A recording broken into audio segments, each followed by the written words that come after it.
Hey, my friend, welcome to the Art of Online Business podcast. My name is Rick Mulready, and I'm an online business coach. I'm an ads expert, and most importantly, I'm a dad. And this show is where we help established online course creators and coaches create more profit, more impact with less hustle. All right, let's get into it.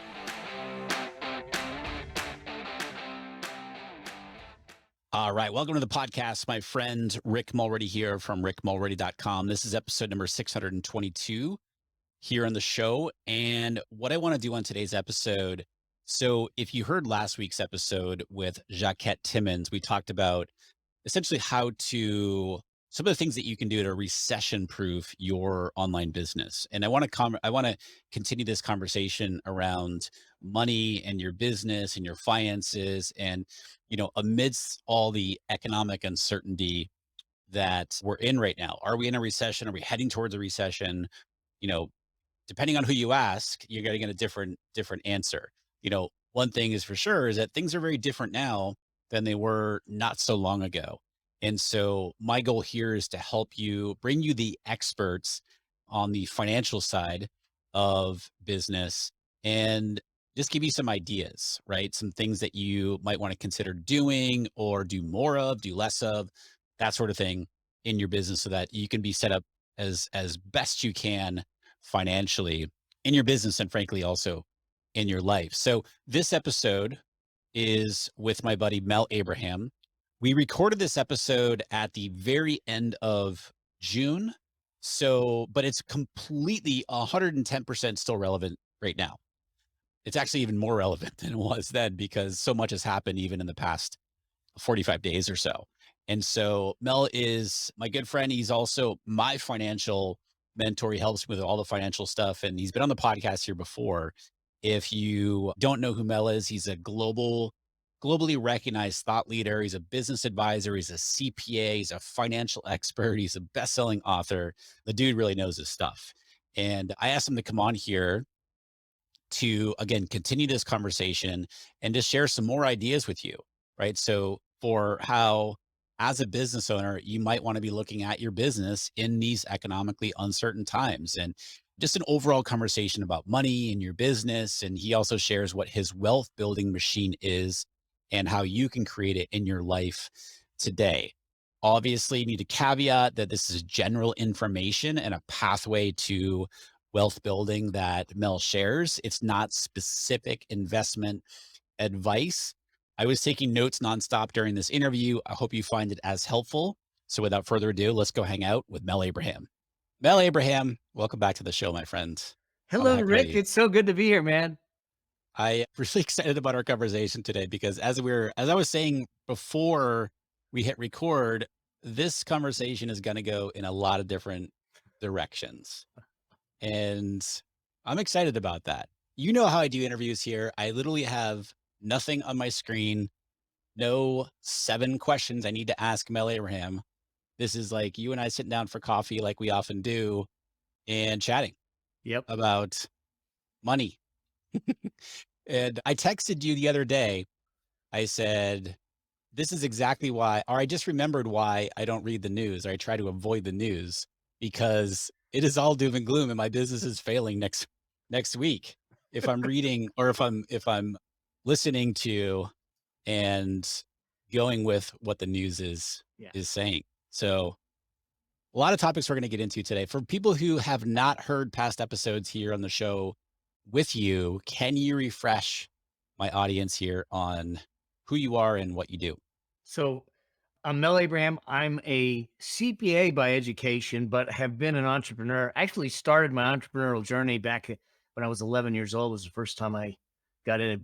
But really in the last number of years, I've really been focusing on working with entrepreneurs, online entrepreneurs and other entrepreneurs and thought leaders, trying to help them understand how you can create and optimize your business, but not just the business, but using the business more importantly to create wealth and freedom in their life. Too often I've seen, and I've been victim to it, you've been victim to it, where we get on that treadmill and we're running like crazy. And yeah, the business is going, but if we get off the treadmill, things stop. Yeah. And we've got Yep. sustainability. We've got none of that. And so over the years, that's where I've started to focus. It really was highlighted by the pandemic and some of my health issues, the need to create, if we're doing a business machine, but the need to create a money machine outside the business machine. This is a topic that, I mean, you and I talk about this a lot. Yeah. This is a topic that, in our accelerator coaching program, these are established course creators, coaches, maybe they have memberships. This is a topic that we've started talking more and more about because this is a topic that most people don't learn about, don't talk about. And certainly I don't think that I've made the right decisions. Shouldn't say that, but for true wealth building, just like you just said, the business has done extremely well. I've been in business now for 8.5 years. The business has done really well, but at the same time, I don't feel like I've done a good job in true wealth building. And I want to define what that means. And I also want to address the elephant in the room. We're recording this on June 14th, 2022. And there is all doom and gloom talk about an impending recession, inflation are its highest point in what, 40 20 years. years? 40 How many? years. 40 40 years. years. And, if you listen to the news and believe it, like everything's going to crap, right? Yeah. And you said something to me before we even hit record it is if we believe it. It is if we allow ourselves to take that in. And so why don't we first start there? Because I think Yeah. this is a very topical thing, like like today. And depending on when people are listening to this episode, things could be different. Things could be quote unquote worse. Let's start there. Yeah. So how are we, or how can we position ourselves as online entrepreneurs in the environment that we face today? So let's kind of touch on the environment so we understand the dynamics of what the psychology of what's happening to us. We've had, as we film this, we've had basically 3 down days. We've effectively gone in what they call a bear market, at least on the Nasdaq, which means that we're 20% down from the high. Our inflation went up this last measurement. The Feds are meeting Mhm. tomorrow, probably going to increase interest rates tomorrow, and there's a question of whether they're going to increase by zero point 0.5 or they're going to increase by 75 basis points. And so you've got all that Mhm. stuff going on, and then you have all these headlines, that it's the worst inflation since it 20, yeah, 40 years gone by. Even the safe havens, gold is dropping. Everyone said that crypto, we can talk about crypto another time, but that crypto Yeah. was the safe haven for inflation and all that.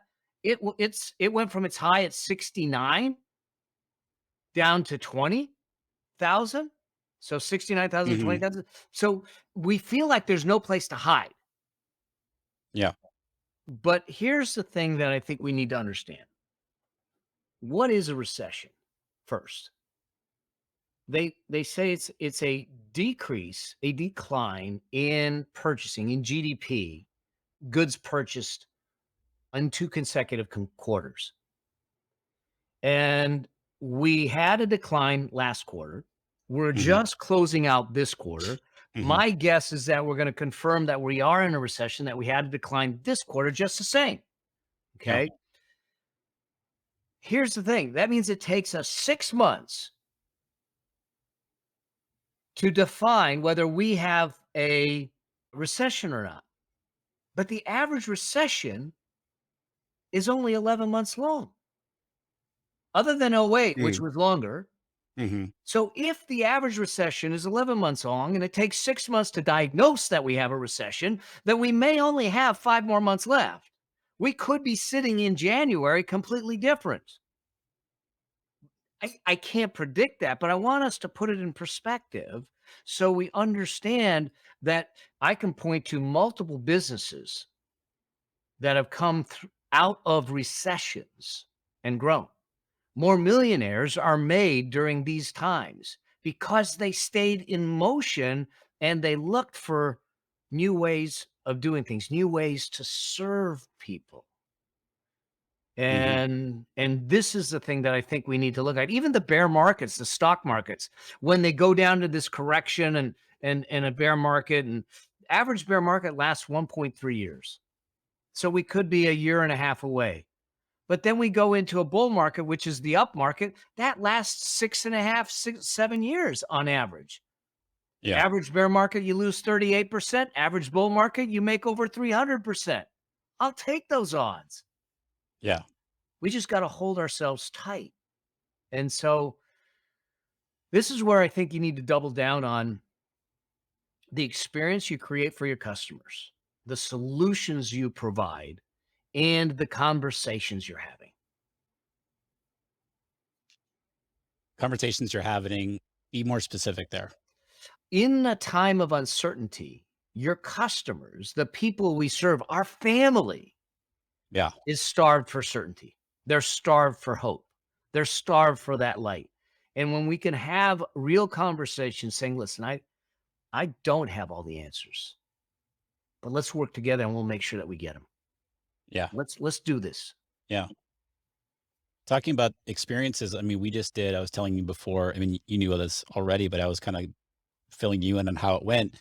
Last week in, again, we're recording this June 14th, first week of June, we did our first live retreat for our members in 2.5 years since our last retreat finished on that, what was it, March 10th or something, March 12th.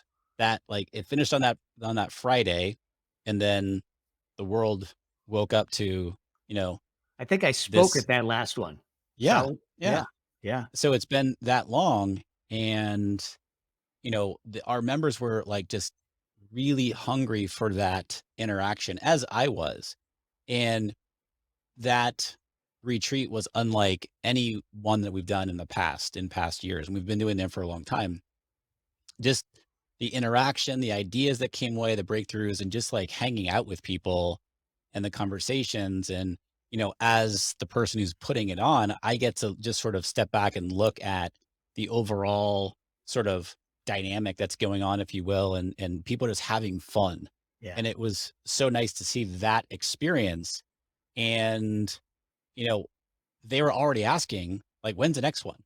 Like, yeah, like, all right, San Diego later this year, where it's already being planned. And they're just like so excited about that experience and talking about, and one of the big conversations that we had is you mentioned like listening, like meeting people, serving the needs of the people where they're at right now. Yeah.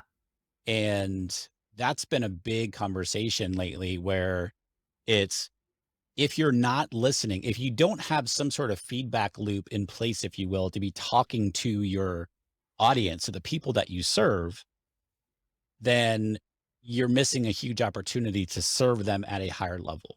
Yeah. What comes to mind is we have several teacher entrepreneurs in our program. And I mean, geez, the teachers have been through, it's just one thing after another. Yeah. And so if you're offering a program, for example, and you're not speaking to them for where they're at right now, which is very likely different from 3 weeks ago or a month ago, you're missing an opportunity to serve them at the highest level.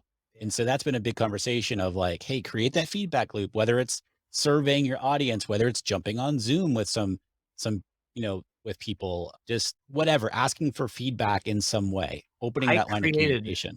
I just in the last few weeks, just created a link, a web page, and a link where they can record their questions for me. With SpeakPipe? Yeah, with SpeakPipe. Yeah, Yep. yeah, And just because I think that we should want to hear from our customers. We should want to have those conversations, even if the response is, great question. I I don't know. Let's figure it out. yeah, Because as long as we're talking, we're connecting. And as long as we're connecting, we're keeping the relationship going. Yeah, I was having a conversation I'm still actually in the middle of it right now on my Instagram DMs with somebody was, talking about a recent podcast episode or what have you. And they were telling me about their business. And so I just started asking some questions like, hey, like, what is it that you do? What's the biggest challenge right now? And they thought I was trying to sell them. They came back and they said, I'm not at the level for accelerator yet. And I'm like, I'm legitimately just trying to help you right now. Like, I'm not pitching you anything. Yeah. And so I totally agree. It's that human connection, Yeah. which if the pandemic has, taught us many things, but one thing like we are all craving that human connection. Yeah. And that is certainly one thing that we can really lean on during quote Yes. unquote these times that we're in.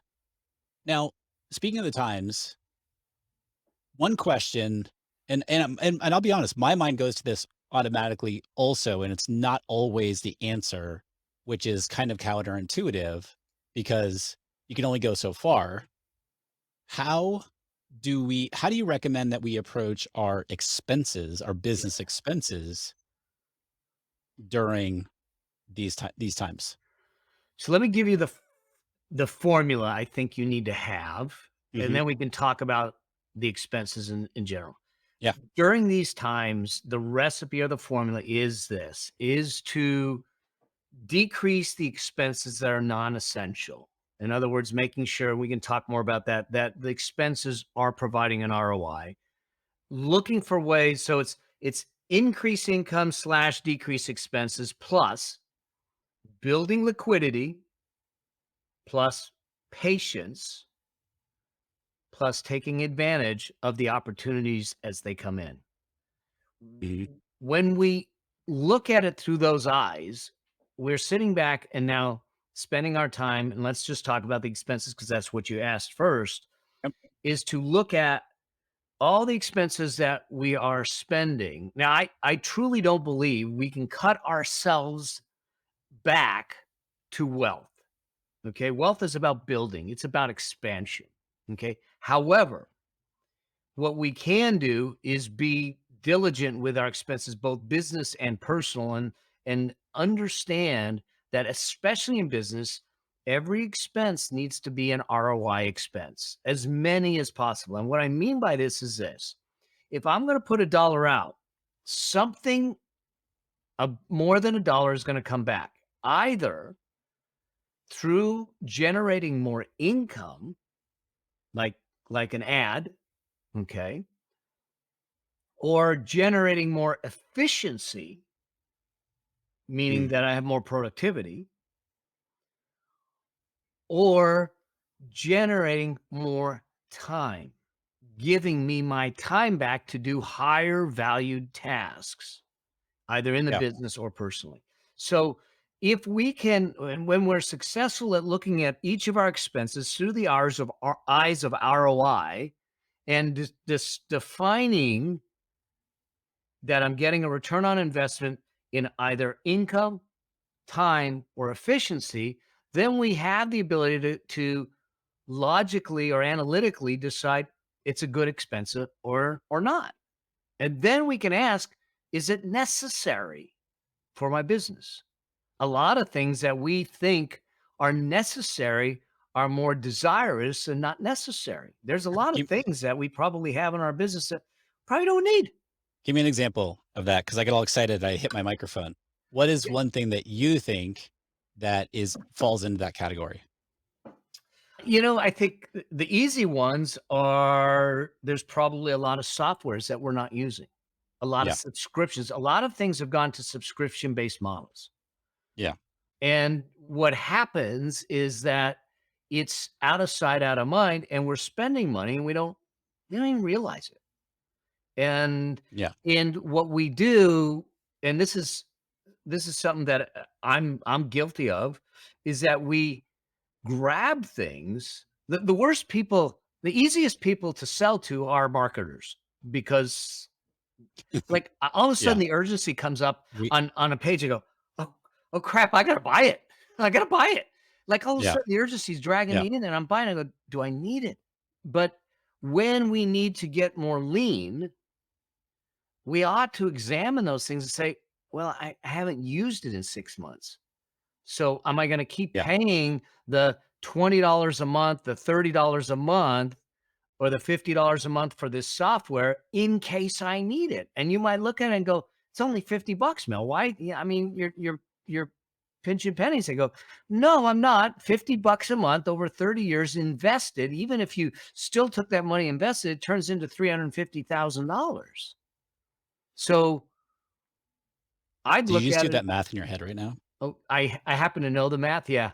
Yeah. I So was like, that's really quick, man. it's But that yeah, most people don't think about it, myself included. yeah. It's like the fifty bucks a month on some tool that, that we might not be using is, quote unquote, a nice to have. We don't look at it in terms of what if I invested, you know what I mean? 50 bucks a month over 30 years. You just said This 350 is grand. so here's an interesting thing. If we understood the true cost of our choices today on our tomorrows, we might make different choices. You're like me. I went to get my hair cut. I got a barber I go to. He's a young guy. Okay, it doesn't take long to cut my hair, you know. And he's telling me he's like 23 years old, and he says my buddy just bought a $4,000 watch. I go, what? He says a $4,000 watch. I said, does he make a lot of money? He says, no. I said, how old is he? He says, he's 23 years old. He's like me. He doesn't make a lot of money. I said, why did he buy it? And he said, because his friends thought it was cool. I Mm, go, wow. I said, let's do some math. Okay. Every dollar you save or you invest in your 20s turns into somewhere between 80 and $90 by the time it's time to retire. Okay. So let's just call it $80. So he invested 4,000. If he did invest 4,000 and he saved it, he invested it and it sat there till he was 60 years old. That would be 80 times that. What is that? 8 times 4 is what? yep. $320,000? I said, he just bought himself a $320,000 watch. And that's the way I look at it. I go, now, Yeah. it doesn't mean, look, I have nice stuff. I'll spend the money on a watch, Hmm. but I'll do it consciously knowing that I'm doing it and for what reason I'm doing it. It's when we unconsciously have expenses going out the door that it's robbing our future, and it may even be robbing our present if we're not careful. So the whole idea is that now is the time that if we have unconscious spending, that we get intentional, aware, and conscious and make intentional choices. Not saying don't spend the money. Actually spend the money. Just make sure you're aware of it and intentional with it. You know exactly what you're doing. Yeah. So you mentioned, I love the quote. You said that wealth is about expansion, not cutting. Yeah. One thing, going back to what we talked about right at the top of the interview, like this is something that we as entrepreneurs, and I don't want to make a general statement, but I know this was for me personally. I can only speak for myself, but I also know like conversations with a lot of our members who are very successful in their businesses aren't necessarily thinking about the bigger picture in terms of their earning potential from the business, like the business funding their wealth building. Yeah. So I want to kind of unpack that a little bit in terms of let's start. Can you define, you know, we often think like, okay, yeah, wealth. And we have a picture of what that means in people have a picture of that in their mind of what it means to them. Yeah. In To put it in context for this conversation, how do you define it? So what I look at, wealth is a statistic. It's a number. And everyone's number will be different. What I want people to do is understand that rather than look for having a wealthy life, look for having a rich life, a rich with experiences and those things, and define that, because I'd rather us define our wealth or measure our wealth in time than dollars. How much? Because the reality is, why do we want the money? We want the money so we can buy back our time. We want the money for the sake of controlling the moments of our life. And Mm, if we looked at ourselves and said, how much on two fronts, how much of the moments of my life do I control? I have the ability today to decide whether I'm going to take a client, not take a client, to decide, like my wife and I, my son and his wife told us they're taking the whole month and they're going to Portugal for a month. And I go, great. And 3 days later, we called them up and said, we're crashing the party. We're coming to Portugal, oh, just to be able to have the gee, control of your thanks, time. Dad. Yeah. Here's what's going to happen. They're Sure, going to Jeremy, say, love that. wait, Stephanie and Dan are here. Let's let them watch the granddaughter. And now we're out partying in Portugal. They got themselves a Yeah, baby. seriously. So, Yeah. but the point is that if you ask yourself, how much of the moments of your life do you control, truly control? That's the better measurement of wealth in my mind. Because Mm, when we have the opportunity to have choice, that's what we're looking for. Now that also comes with it a number. But what happens is that we all talk about financial freedom. I talk about financial freedom, and we say we want financial freedom. And we come up with this number, $5 million, $10 million, $100 million. And it's this lofty, crazy number that you go, yeah, I'm never going to get there. yeah. I'm 20K in debt. I'm never going to get there. But there's stages that we need to go through.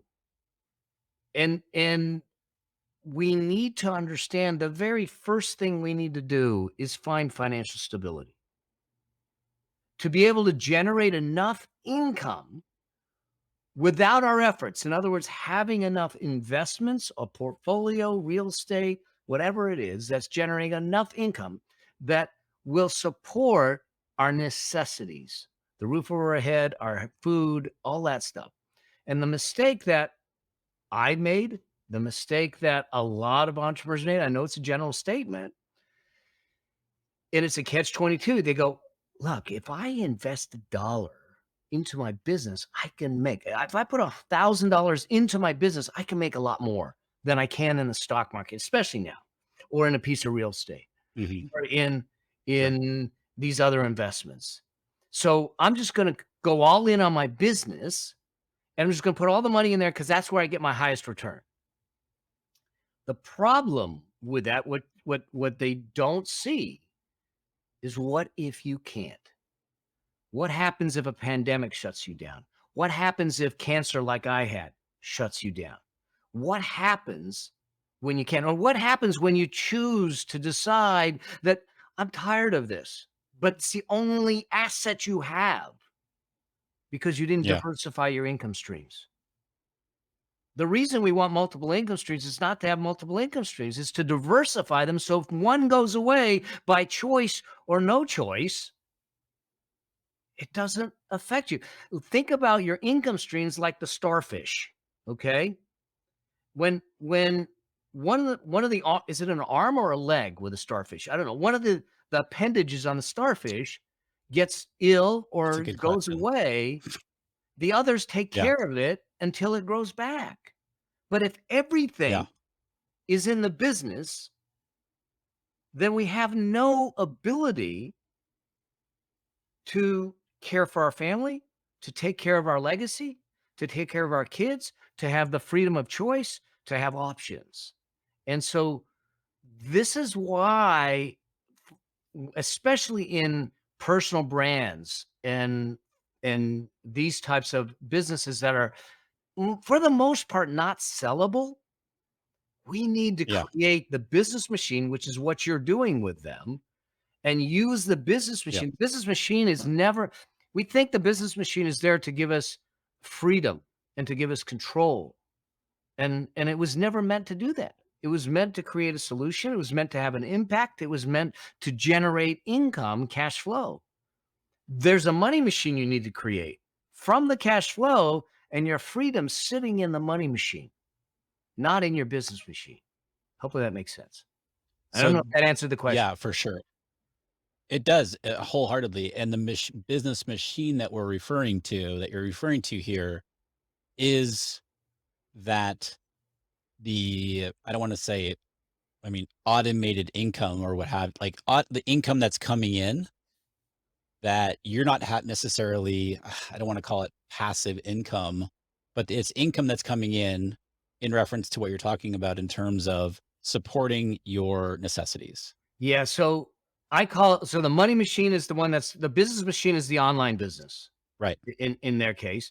The money machine is, so I don't use the term passive.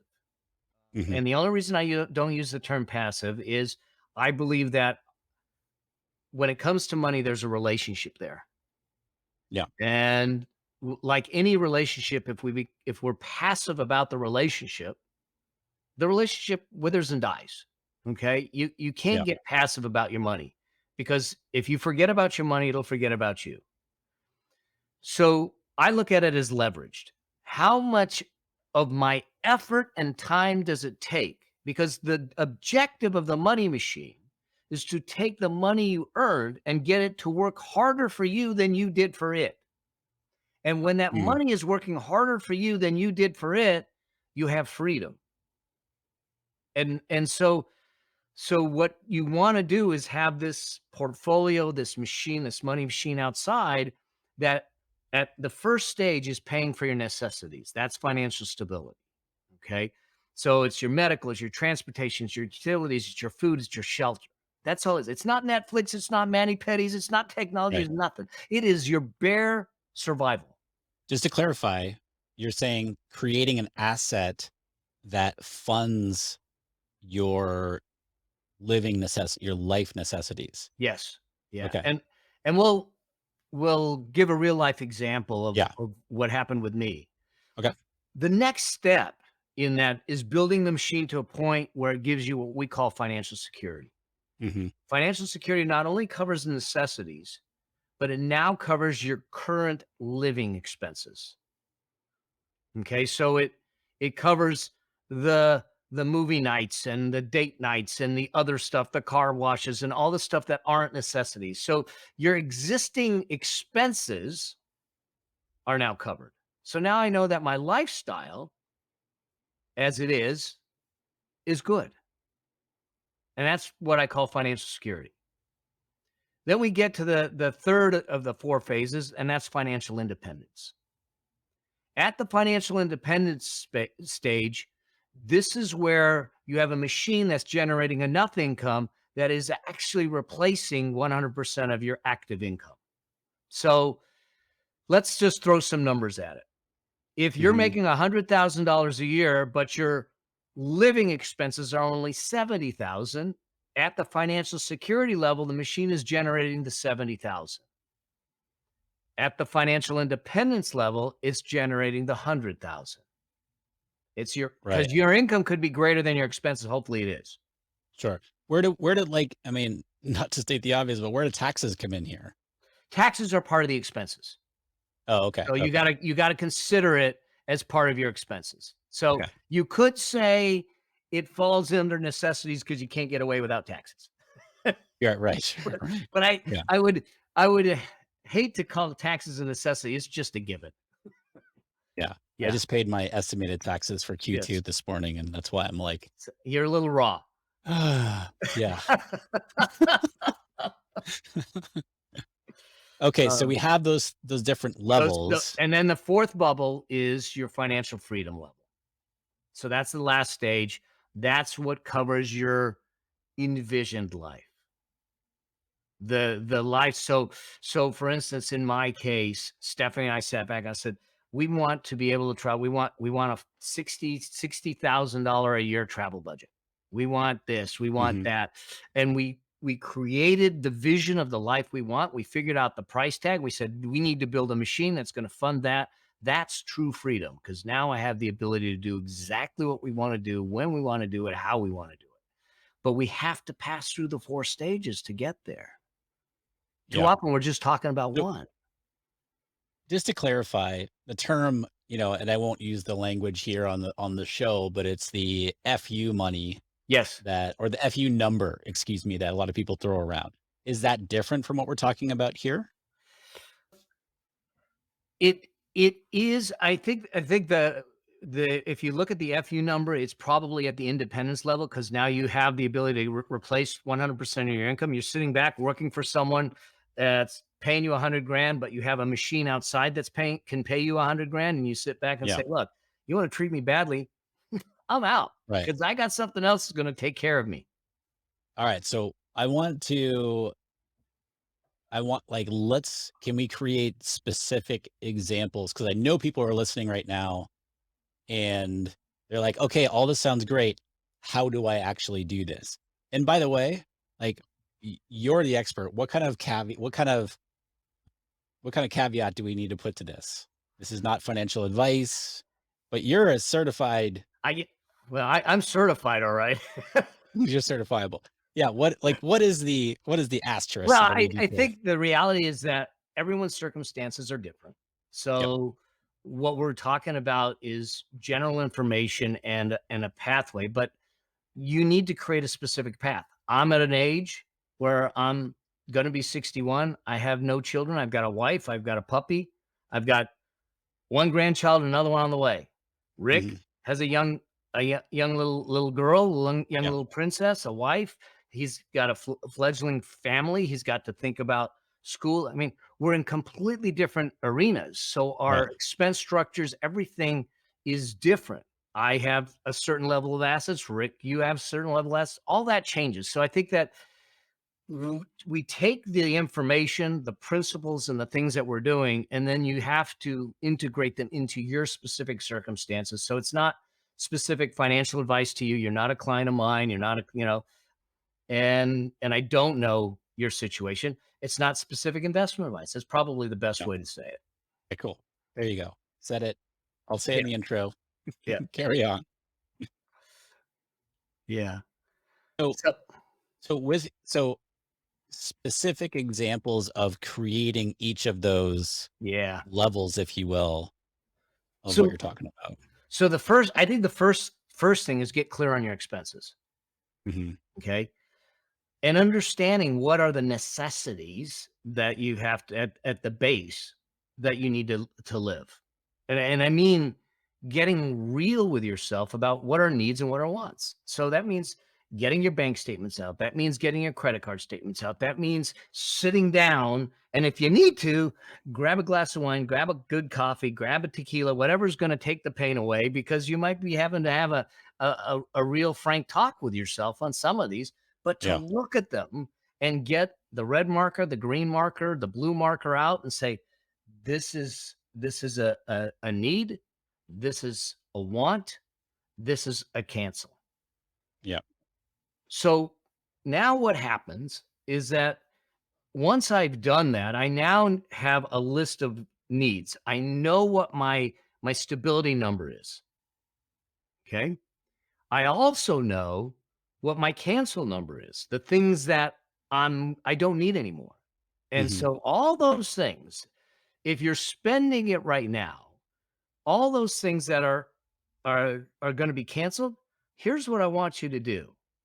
I want you to take every single one of those items and I want you to take, say it's $20 for Netflix and it's $30 here and $20 there and it adds up to $100. I want to take that same $100 and I want an automatic transfer to go to a high yield cash account. Okay. Now, the beautiful thing is with interest rates going up, high yield cash accounts are starting to get back up. They're above 1%, one and a quarter, 2% you can find. But my point is this will start building the machine. If I don't put money away, I can never build the machine. I'll never have money to invest. And too often we think, well, I'll wait until I'm making more money to do this. But the fact of the matter is, wealth creation is a behavior. And if it's a behavior, the sooner we start to create the habits of behavior that create wealth, the better it is. Mm. So I don't care if it's $5 or $105. we move it off the balance sheet to somewhere else where we're accumulating it so we can then start using it to build the machine. But too often we don't. We say, I'll wait till I make more money. And trust me, it doesn't happen. Life happens, life expands, and we don't do it. So, Hmm. so the first thing is to get clear on the expenses that are necessities, the expenses that are canceled, and the expenses that you want because they're desires. And those expenses that you want that are desires will bring you to the security line, if that makes sense. Okay. Because that's your current lifestyle. Oh, right, right. Yes, yes, yes. Yep, Okay. yep. So if you add up, I know this is kind of crazy, but if you add up your expenses that are on the desire column, the expenses that are on your necessity column, they should add up to what you're spending each month because we're Hmm. going to cancel the other ones out. Yep. Okay. And so now you have the idea of what kind of income you need to generate at those levels to at least get to yourself to stability and security. And think about the peace of mind that gives you that you sit back and say, all right, I know the numbers, and now I can start to build towards it. Then we can focus on the independence line. But until we do the stability and the security, why are we worried about independence? Yeah. So we, you and I started to do this exercise Yep. with, for me, and we kind of like, we're sort of in the middle of it. Yep. I remember the thought that came up for me is like, we don't have a grand lifestyle, Amy and I, No. but in looking at the number to be able to create that income coming in without that's outside of the business from an investment perspective, it felt big to me. Yeah. And so it was daunting. I was like, oh, and it's kind of like that fear of, holy cow, that number, in order to create that, in order to create that level of income, it, it's kind of like that. You don't do anything Yes. because it's like, oh, how am I going to get there? Yeah. And So what? that's why I want people to break it down in stages and focus at whatever Yeah. stage they're at first, Yeah. because it is daunting. And what happens is people just go to inaction and they don't do anything. And Yeah. your greatest wealth creation lever is time. Hmm. And if you think about wealth creation, it runs like a hockey stick. So it's really flat for probably 8 years of investing. And then all of a sudden, the momentum of the money, the growth starts to take on. Why this time in our world is going to become so important is those that have the discipline to get in the game and stay in the game, even though it feels like you're not making the level of progress that you want to make, will look back and go, wow, why am I saying that? Let's just go back to 2008, when the recession of 2008. We came out of that recession after a couple of years. So call it 2010. And the people that stayed in the game or got in the game and said, I'm going to do that. Now, granted, it has been 12 years, but 12 years of a bull market that that people have made a kill. I'm one of them. I did Hmm. really well going from 2008 to today, partly because of what I was doing, but by the same token, the market cooperated. And if you have a stock market that has shown 8 out of 10 years it goes up, we might be in the 2 years that it doesn't right now, but 8 out of 10 years it goes up, you don't wanna sit on the sidelines and Yeah. not get in the game. But what happens is that because we don't see the change as dramatic enough, we stop doing it, we don't stay on it, and we don't, and this is why I say out of sight, out of mind, put it away. Yeah. What will happen if you look at rule of 72s as just a financial concept, you double your money. So if I make 10% every year, every 7 years, my number doubles. Mm, okay. let's say I had $100,000 put away and I go, okay, it's 100,000 bucks, in, in 7 years, that goes to 200,000. In another 7 years, it doubles again. That goes to 400,000. And in another 7 years, it doubles again. And now I'm at 800,000. But that's if you never put another dime in again. Yeah. But if you're on a continuous investing, building the machine and making it a priority, that will work to your favor. And all of a sudden, you find yourself in a situation where you've got a million or $2 million. Is it going to take time? Yeah, it's going to take time. And, Yeah. I know that there are ways to accelerate it, but you need to be mindful and you need to be careful because a lot of times that takes on a little more risk. Yeah. And if What you are go ahead. Go ahead. Um, Now, the other side of this is this. Hmm. Many of your listeners are online businesses. Yep. Many of your listeners do launches. I'm guessing. Although I Hmm. know your thought on launches too. Yeah, my thought on that. Yeah. Okay. Yeah. Yeah. But yes, But but the answer is yes, for sure. or maybe they promote for an affiliate and they have this windfall that comes in. Yep. One of the things to consider in your life, in your business, is to make investing and building this machine a line item. Mm. So, for instance, I have a launch coming up. One of the Hmm. line items of that launch, so we want to make X dollars, and here's what our ad spend's going to be. Here's what the copywriter. Here's all that, and here is the amount that's going into the investment. I call it leapfrog funding. So historically, my business as a CPA was valuing businesses. I was buying and selling businesses. So my income would ebb and flow. There'd be months that I didn't bill a thing. Then it would be months that I'd make hundreds of thousands of dollars.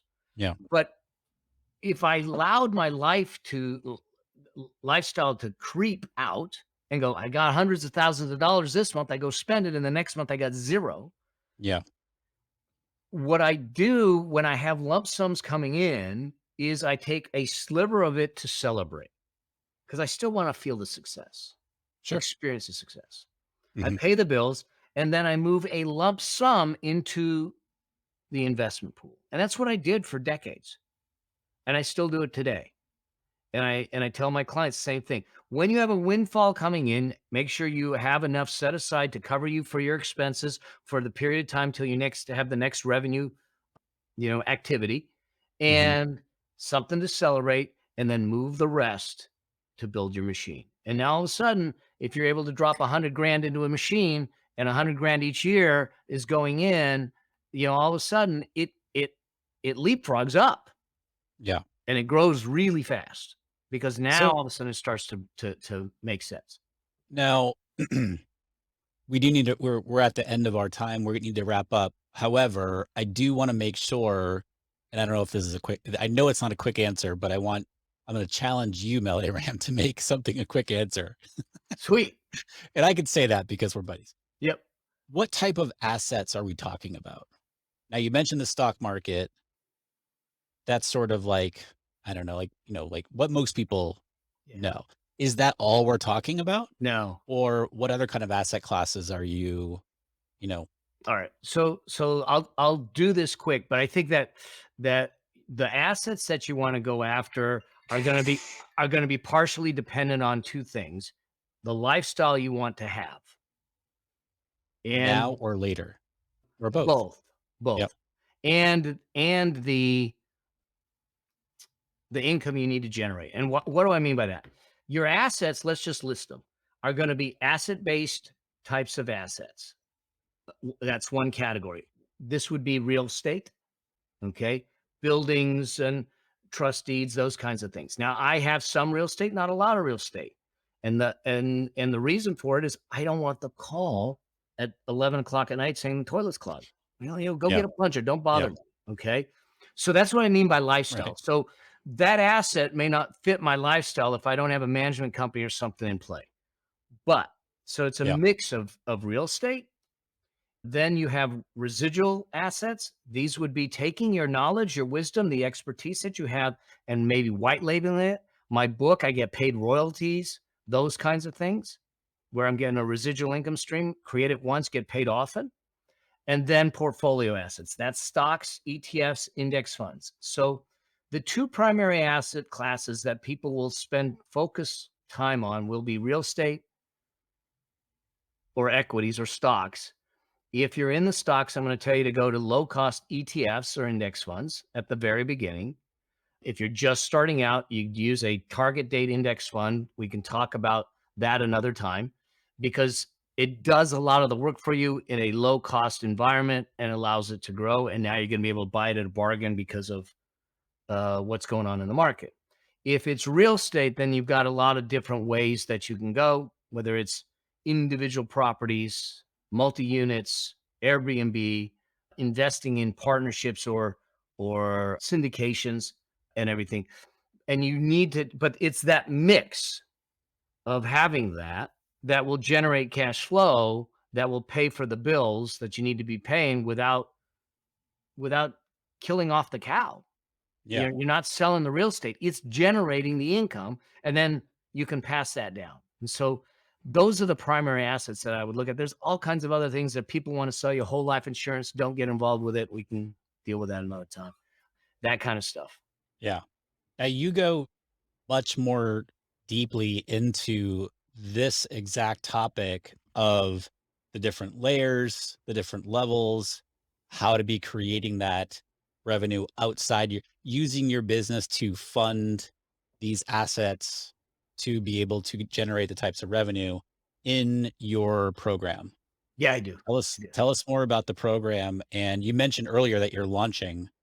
When I wanna, because people are gonna listen to this right now and be like, "I need to be in Mel's world. I need to learn more about this." Obviously, you're a wealth of knowledge, no pun intended. So, how do people do that? Tell us about the program. Cool. So the program's Affluence Blueprint. It is my system, my process of how I built my businesses and my wealth, but not only that, for my clients too. Give you an idea, my son is 32 years old, his wife is 30. They've got their first grandchild, first child, second child on the way. Using the processes and everything, they have 3 homes and a multi-million-dollar net worth already. It works if you work it. It's principle based, it's discipline based, it's behavior based. And it's not like, oh, I want you to invest in these specific things, this investment. That's a level up. First, we got to get the principles right. We got to get the behaviors right. And so I walk through all of that in the process, really understanding what your number is, what your vision is for life, how that and carving out the expenses and how we're going to get to it and building that and then giving you the tools to make that happen. So that's that's the program we are launching in September. And you know, also, I mean, I have my show that I'm Yeah. answering questions and I'm helping people. And I I feel called to do this post cancer, post pandemic, because I think so many people, and now with what we have on the horizon, people feeling that they are going to be now victimized by the economy and that it doesn't need to be this way. And the financial services industry and those folks would love to complicate it and keep you dependent on them. My job is to energize you, empower you, educate you, and set you free. Bam. If your microphone was not attached, I would have you drop it right now. Now, your podcast is called The Affluent Entrepreneur Show. The And you can go to Affluent Entrepreneur Show, theaffluententrepreneurshow.com. and we'll link that up. It's on all the major podcasting platforms, however you listen to shows. Where you're listening to this show right now, you can find Mel's show on that platform as well. And Mel's program, um,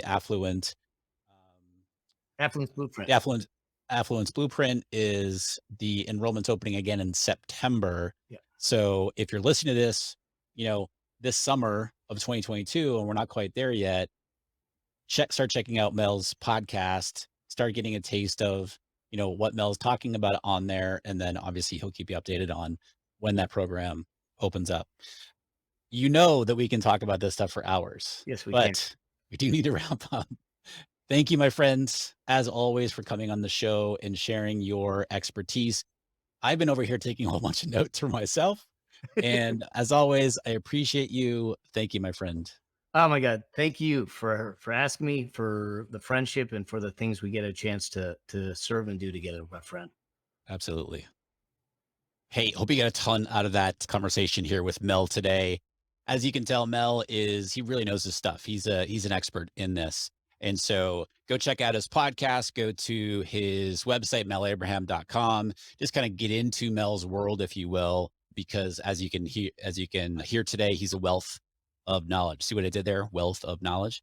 Hey, also, if you're a course creator or you've got a membership or you're a coach and you'd like my help in growing and scaling your business while working a whole lot less. If you want my eyes on your business, I'd love to see if I can help, right? And so two different ways to reach out to me. Shoot me an email, rick@rickmulready.com, or you can go over to our accelerator coaching program page and read all about the ways that I and my team can help you.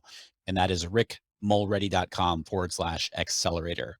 All right, my friends, we're going to continue in the next episode talking all about finances. Again, we're going to continue the conversation around money in these economically uncertain times when it comes to your business, etc.